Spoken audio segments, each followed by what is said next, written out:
కేంద్ర ప్రభుత్వం నీట్ పరీక్షలపై సమగ్ర విచారణ జరపడంలో విఫలం చెందిందని, ఇది లీకుల ప్రభుత్వమని విద్యార్థి సంఘాల నాయకులు ఆరోపించారు. దేశవ్యాప్త విద్యా సంస్థల బంద్లో భాగంగా జమ్మలమడుగుల విద్యార్థి సంఘాల నాయకుల ఆధ్వర్యంలో బంద్ చేపట్టారు. కేంద్ర ప్రభుత్వం అధికారంలో ఉన్నప్పటి నుంచి ఇప్పటి వరకు 65 పేపర్లు లీక్ అయ్యాయని తెలిపారు. నీట్ పరీక్ష పేపర్ లీక్ పై యావత్ దేశం మొత్తం నిరసిస్తుంటే కేంద్ర ప్రభుత్వం మాత్రం పట్టించుకోవటం లేదని, ఇది ముమ్మటికి దుర్మార్గపు చర్య అన్నారు. నీట్ పరీక్ష రాసిన 24 లక్షల మంది విద్యార్థుల భవిష్యత్తు గాలిలో దీపంలాగా తయారైందన్నారు. నేషనల్ టెస్టింగ్ ఏజెన్సీ నాణ్యత లోపించిందని, పూర్తిగా ఎన్డీఏ వైఫల్యం కనపడుతుందన్నారు. నీట్ పేపర్ లీక్ పై నైతిక బాధ్యతగా కేంద్ర విద్యాశాఖ మంత్రి రాజీనామా చేయాలని డివైఎఫ్ఐ జిల్లా కార్యదర్శి శివకుమార్ డిమాండ్ చేశారు.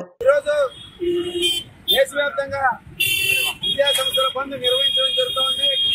ప్రధానంగా ఏదైతే చేస్తే నీట్ పేపర్ లీక్ జరిగిందో ఆ కారకులను శిక్షించాలని కోరుతూ ఎన్టీఏ సంస్థని రద్దు చేయాలని, అలాగే ఈ బాధ్యత వహిస్తూ కేంద్ర విద్యాశాఖ మంత్రి రాజీనామా చేయాలని చెప్పేసి దేశవ్యాప్తంగా విద్యార్థి యువజన సంఘాలు బంధువు పిలుపడం జరిగింది.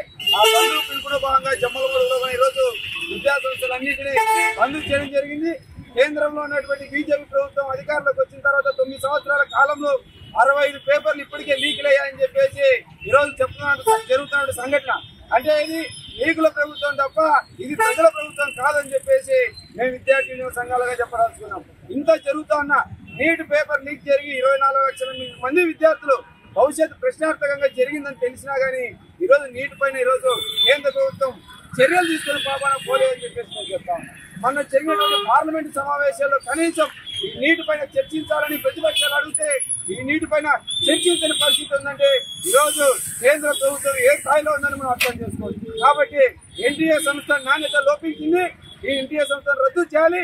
ఒకవైపు రాష్ట్రాలు నీటి పరీక్ష నిర్వహణ మాకు బాధ్యత ఇవ్వని అడుగుతా ఉన్నా కానీ ఈ రాష్ట్రాలకు బాధ్యత ఇవ్వలేకపోకుండా ఈరోజు నిర్లక్ష్యంగా వహిస్తుంది. ఖచ్చితంగా నీటి పరీక్ష రాష్ట్రాలకు ఇవ్వాలి.